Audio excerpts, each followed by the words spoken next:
आरोग्य अंक में आरोग्य प्राप्ति का सर्वोत्कृष्ट साधन पंचगव्य।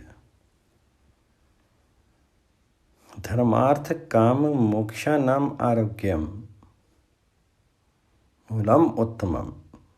इस शास्त्र वचन के अनुसार पुरुषार्थ चतुष्ट की प्राप्ति आरोग्य संपन्न शरीर के द्वारा ही संभव है। और ये कितना आश्चर्यजनक तथ्य है कि विभिन्न प्रकार के रोगों की निवृत्ति के लिए नितांत आवश्यक जीवन तत्व हम केवल पंचगव्य सेवन से अनायास ही प्राप्त कर सकते हैं। गाय के उदर को जो जीवन तत्वों का अक्षय स्तोत्र कहा जाता है, वह कोई यूं ही कहा गया अति रंजनापूर्ण वाक्य नहीं है, अपितु व्यवहारिक अनुभवों का यथार्थ निष्कर्ष है। पूर्व जन्मकृत पाप ही कालांतर में रोग बन करके प्रकट होते हैं और उनके उपशमन के लिए औषध के साथ साथ दान, जप, होम और देव आराधन, इन 4 कार्यों को करने का निर्देश भी विशेषज्ञाचार्यों ने दिया है। पूर्व जन्म कृतम पापम व्याधि रूपेण बाधते। इस वचन का सार संक्षेप इतना ही है कि रोगों को दूर करने के लिए 2 माध्यम हैं, देव आराधन और दवा। इन दोनों ही माध्यमों की संसिद्धि पंचगव्य में सन्निहित है। यज्ञ याग आदि समस्त धार्मिक अनुष्ठान कर्ता और आचार्य द्वारा पंचगव्य पान के अनंतर ही प्रारंभ किए जाते हैं, क्योंकि हमारी अस्थियों तक में प्रविष्ट पाप राशि को पंचगव्य उसी प्रकार विनष्ट कर डालता है जैसे अग्नि ईंधन को। इस प्रकार आध्यात्मिक संदर्भ में तो पंचगव्य की लोकोत्तर महिमा है ही, शारीरिक एवं मानसिक रोगों को निर्मूल कर डालने में भी वह अनुपम है। पंचगव्य के घटक पदार्थ अर्थात गोदुग्ध, गोदधि, गोघृत, गोमूत्र और गोमय के रोग निवारक गुणों के वर्णन से आयुर्वेदिक ग्रंथ भरे पड़े हैं। आइए पहले गव्य पदार्थों के उन गुणों का संक्षिप्त अवलोकन करें और देखें कि वे किन किन रोगों पर अचूक रामबाण की तरह कार्य करते हैं। बाद में फिर पंचगव्य निर्माण की शास्त्रीय विधि की चर्चा करेंगे।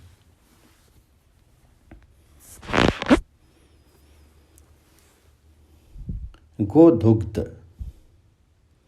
गाय का दूध अत्यंत स्वादिष्ट, स्निग्ध, रुचिकर, बलवर्धक, मेधाजनक, नेत्र ज्योतिवर्धक, तुष्टिकारक, वीर्यवर्धक, कांतिजनक एवं हृदय रसायन के रूप में तो स्वीकार किया ही गया है, साथ ही साथ वह रक्त, पित्त, अतिसार, उदाव्रत, जीर्ण, ज्वर, मनोव्यथा, पस्मार, मूत्र, कृच्छ, अर्श, पांडु, क्षय, हृदय रोग, गुलम, उदरशूल, कीवा, दाह जैसे घातक रोगों के लिए भी अव्यर्थ औषध का कार्य करता है। धरोष्ण दुग्ध का सेवन सर्व रोग विनाशक माना गया है। दूध की मलाई धातुवर्धक होने के साथ साथ वात एवं पित्त जनित रोगों को तथा रक्त रोगों को समूल विनष्ट कर डालने की अद्भुत सामर्थ रखती है।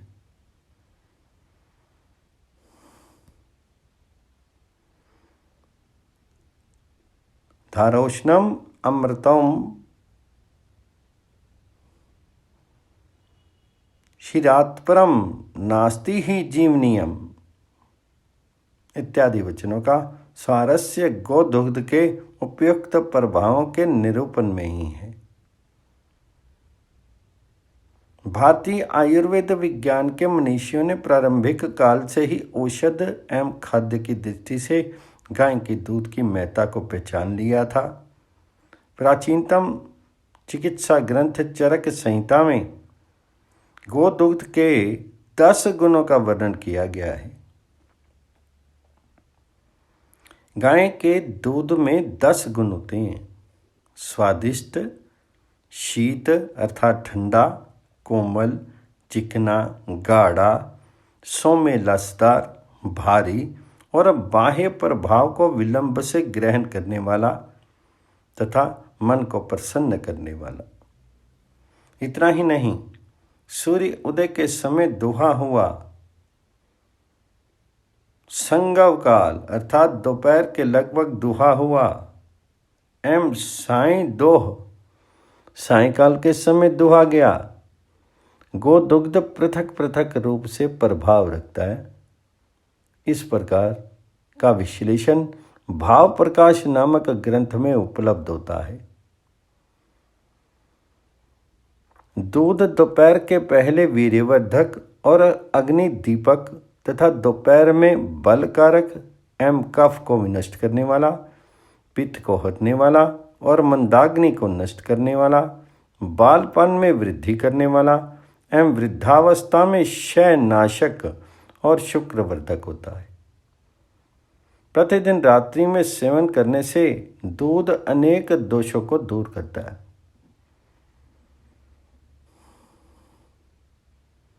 अतः दूध सदा सेवनीय है। आधुनिक विज्ञानवेताओं ने भी गाय के दूध में vitamin A, B, C, D, E तथा अन्य क्षीर पोषक एवं दोष निवारक तत्वों का पता लगा करके गवां क्षीरम रसायनम इस उक्ति को चरितार्थ कर दिखाया है। गोधधि सुश्रुत संहिता में गाय के दही के गुण इस प्रकार वर्णित किए गए हैं। गाय के दूध का दही स्निग्ध, परिणाम में मधुर, पाचन शक्ति वर्धक, बलवर्धक, वातहारक, पवित्र और रुचिकारक होता है। स्निग्धम विपाके मधुरम दीपनम बलवर्धनम वातापहम पवित्रम च दधि गव्यम रुचिप्रदम। यद्यपि गाय का दही अनेक भयानक रोगों को जड़ मूल से नष्ट कर डालने वाला माना गया है, तथापि वातजन्य अर्श, त्रिदोष, मूत्रकृच्छ, पांडुरोग, उदरशूल, सूर्यवर्त, आधाशिची और दाह जैसे महान कष्टप्रद रोगों के लिए तो ये रामबाण ही है। इतना ही नहीं, मधु, मक्खन, पीपल, सौंठ, काली मिर्च, वच और सेंधा नमक की समान समान मात्रा लेकर के उतनी ही मात्रा में गाय का दही मिला करके तुरंत पिलाने से सर्प का भी विष दूर हो जाता है। गाय की छाछ की तो महिमा ही निराली है।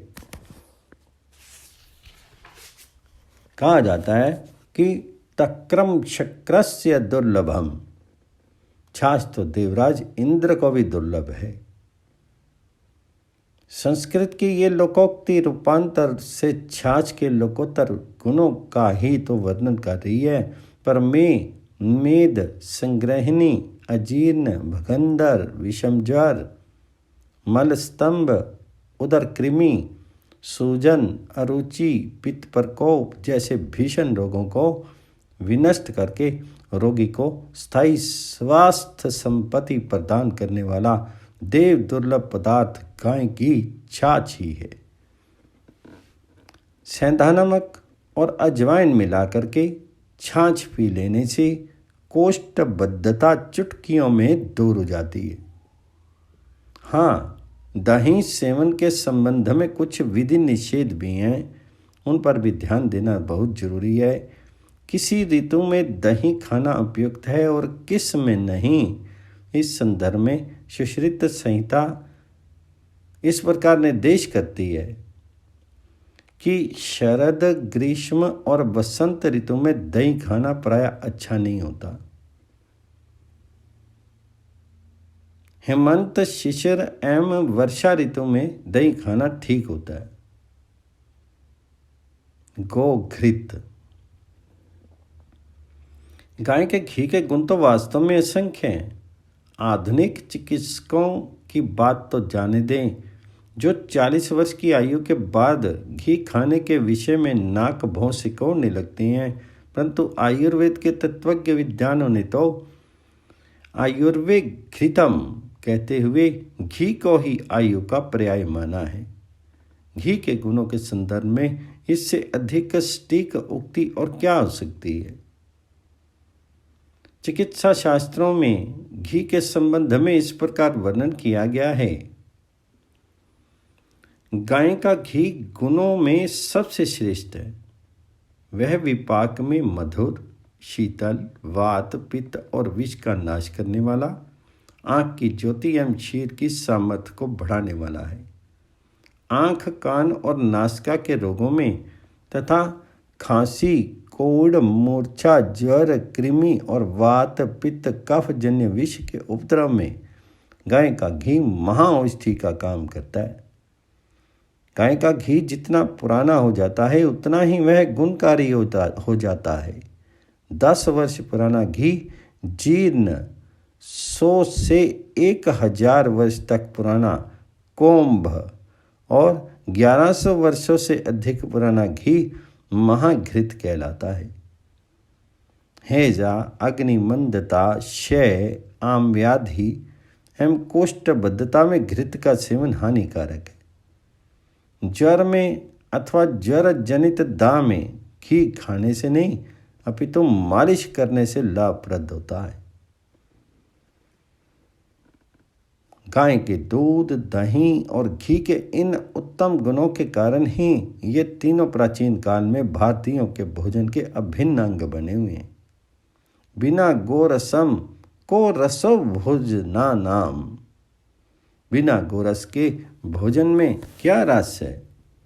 ये उक्ति ही इन तीनों की महिमा को आंकने के लिए पर्याप्त है। चौथा है गोमूत्र। चरक संहिता में गोमूत्र के विषय में इस प्रकार वर्णन दिया गया है। गोमूत्र सेवन करने से कृमि रोग, कुष्ठ रोग, खुजली और प्लीहा रोग दूर हो जाते हैं। गोमूत्र कटु, तीखा, खारा, कसैला, आंशिक मधुर, पित्तवर्धक और मेदक होता है। इसके सेवन से समाप्त हो जाने वाले रोगों की सूची बहुत लंबी है।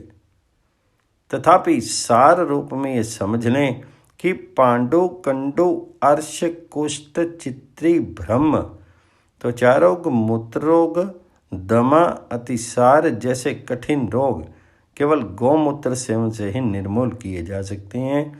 गुर्दे के रोगों को तो ये जड़ से मिटा डालता है।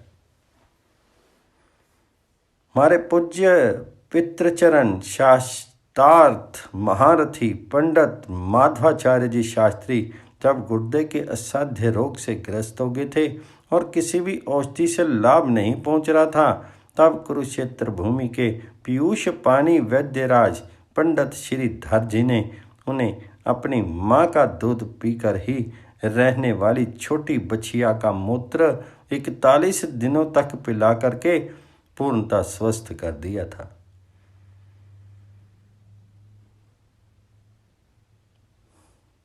आगे है गोबर। रोगों के कीटाणु और दूषित गंध को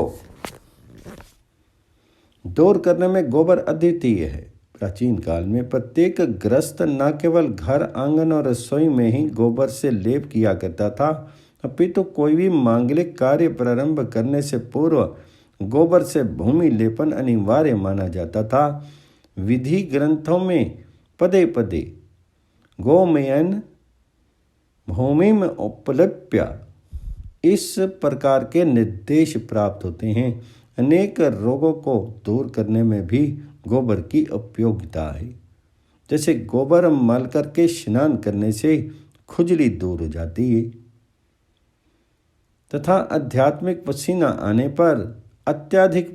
आने पर सूखे हुए गोबर का चूर्ण सिर पर रगड़ करके कुछ समय बाद स्नान करने से अधिक पसीना आना बंद हो जाता है।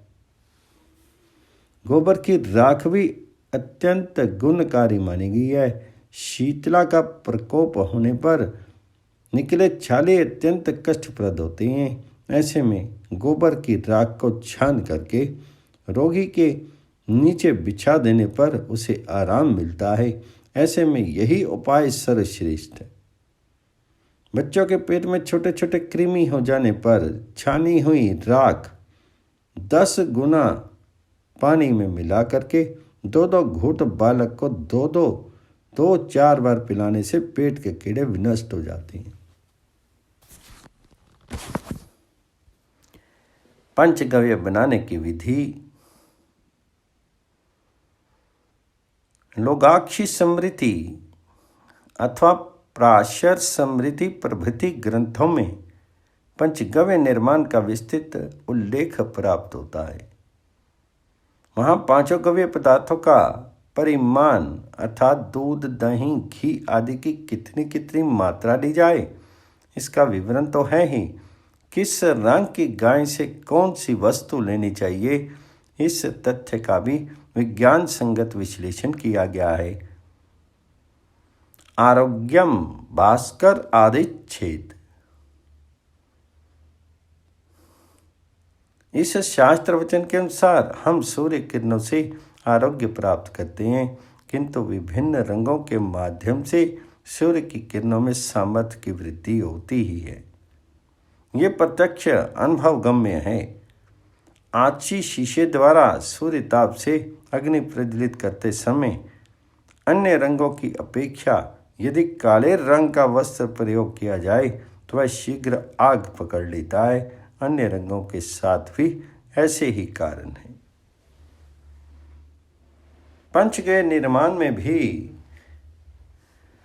गायों के संदर्भ में जो रंगों का विवरण दिया गया है वह इन्हीं वैज्ञानिक कारणों से सभी प्राय है।